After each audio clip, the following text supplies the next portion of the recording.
নমস্কার বন্ধুরা, আজ স্বপ্নের দিশারি চ্যানেল থেকে স্বাগতম। আজকে 10ই ভাদ্র কৃষ্ণপক্ষের অষ্টমী তিথিতে ভগবান শ্রীকৃষ্ণ আমাদের এই ধরাধামে আবির্ভূত হয়েছিলেন। আজ তার মানে সেই অষ্টমী তিথিতে জন্মদিন পালন হচ্ছে। আমাদের বাড়িতে আজকে ভগবানের ভোগ নিবেদন করা হবে। এই জন্য আমি সকাল থেকে রেডি হয়ে যাচ্ছি ভগবানের ভোগ তৈরি করার জন্য। আপনারা দেখতে থাকুন। আর এই ভিডিওটা দেখে আপনাদের যদি ভালো লেগে থাকে আপনারা লাইক বা সাবস্ক্রাইব করবেন এবং ফেসবুক পেজে ফলো করবেন। এই আপনারা দেখতে থাকুন। আমি আগে ভগবানের জন্য কী কী ভোগ নিবেদন করবো তার জন্য বানাতে যাচ্ছি। দেখুন বন্ধুরা, আমাদের 5 রকমের ভাজা হয়ে গেছে গোপুর জন্য। তো সেখানে হচ্ছে যে কলা ভাজা আছে, পটল ভাজা, চিচিঙ্গা ভাজা আছে, আলু ভাজা আছে আর বেগুন ভাজা আছে। যেহেতু প্রস্তুতি ভেজেছি তো ওই জন্য সবকিছু একসাথে রাখা আছে, কিন্তু যখন গোপুকে দেওয়া হবে, গোপুর সামনে যখন রাখা হবে সমস্ত কিছুটাই আলাদা আলাদা করে সাজিয়ে দেওয়া হবে। সেটা আপনারা দেখতেই পাবেন ভিডিওর মাধ্যমে। এখন এখানে তিল ভাজা রয়েছে, তিলের নাড়ু হওয়ার জন্য। আর এখানে চিনিকে গলানো হচ্ছে, চিনির রসা গলানো হচ্ছে সন্দেশ বানানোর জন্য। এখানে তালের সপ্তপুরি হবে, তো তার জন্য মা ডুয়ো মাখাচ্ছে। আর ওখানে লুচির জন্য ময়দা মাখানো আছে, এখানে চাল ছোলা আছে, খই আছে, আর সমস্ত যা কিছু এখানে লাগবে, গুড় আছে সন্দেশের জন্য। এগুলো আস্তে আস্তে রাখা হয়েছে। আজকে আমাদের বাড়িতে একটা ছোটোখাটো আয়োজন রাখা হয়েছে গোপুর জন্য, যেন একটা আনন্দ উৎসব মনে হচ্ছে বাড়িটাতে।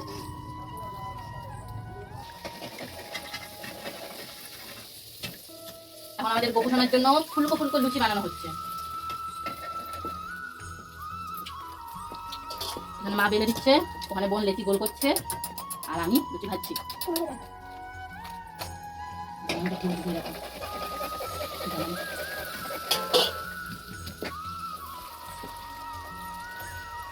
অনেকক্ষণ ধরে ময়দাটা মাখানো ছিল বলে লুচিগুলো সমস্তটাই ফুলেছে, আপনারা দেখতেই পাচ্ছেন বন্ধুরা।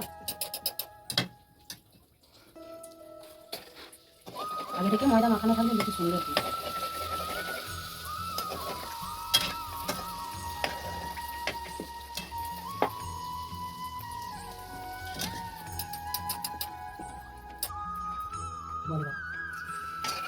এখন আমরা একটা নতুন লুচি বানাচ্ছি, তালের লুচি বানাচ্ছি গোপুর জন্য। এবার কড়াটা এতই গরম হয়ে গেছে যে এখন নিচে নামিয়ে কড়াই তেলে লুচিটা ভাজা হচ্ছে।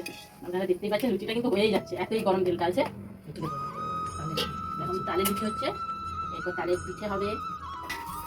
আজকে গোপুর দিন তো অনেক কিছু বানাতে হচ্ছে গোপুর জন্য।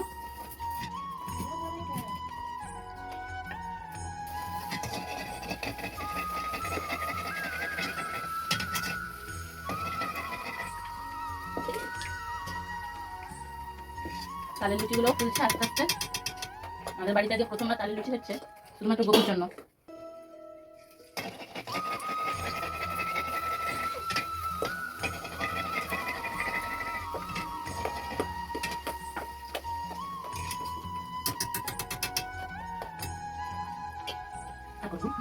গোপুর জন্য তালের পিঠে হচ্ছে সপ্তপদী পিঠে। এটা নারকেলের পুর দিয়ে করতে হয়। আপনারা এমনিও করতে পারেন, সাদা ময়দা দিয়ে করা যায়।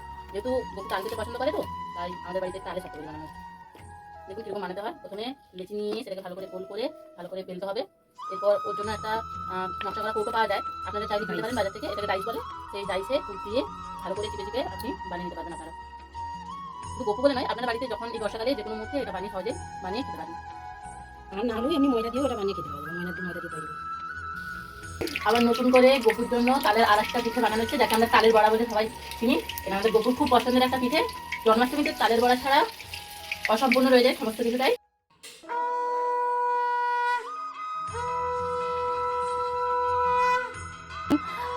এবারে জন্মাষ্টমীটা তো দুটো দিন পড়েছে, একটা 26 তারিখ পড়েছে, একটা 27 তারিখ পড়েছে। তো আমাদের বাড়িতে যেহেতু আমাদের জেঠু জেঠিমা এনারা বৈষ্ণব, তো আমরা তাদের মতেই সমস্ত কিছু পালন করে থাকি।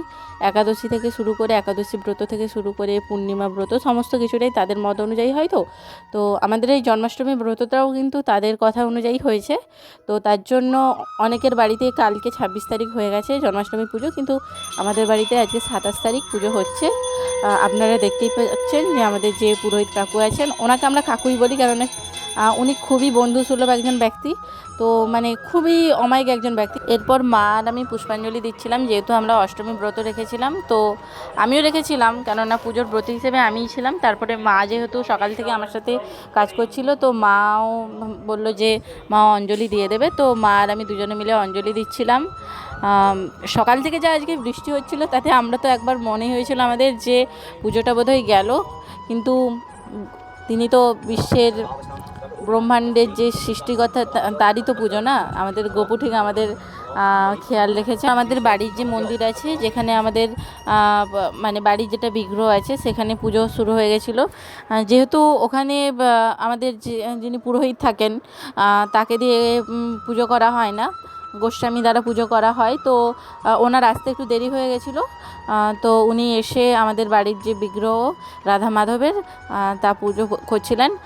এটাই আমাদের আজকে বাড়ির মানে মেন পুজো বলতে গেলে এটাই হয়, কেননা বাড়ির আমাদের যা দাদু ঠাম্মি যারা ছিলেন তারা এই বিগ্রহ প্রতিষ্ঠা করে দিয়ে গেছিলেন।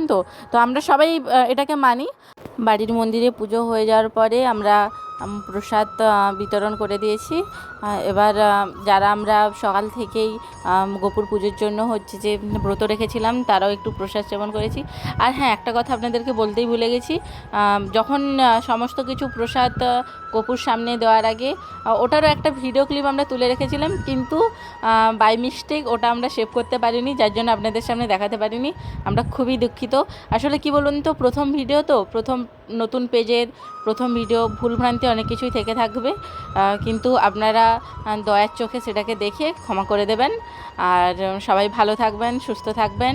আমাদের নতুন পেজ স্বপ্নের দিশারি চ্যানেলে আপনাদের যদি ভিডিওটা ভালো লেগে থাকে, আপনারা সবাই খুব ভালোবাসা দেবেন, লাইক করবেন, কমেন্ট করবেন আর শেয়ারও করবেন। আর আমাদের ফেসবুক পেজ স্বপ্নের দিশারি একই নামে আছে, তো আপনারা চাইলে সেখানেও ফলো করতে পারেন। ধন্যবাদ, সবাই সুস্থ থাকবেন।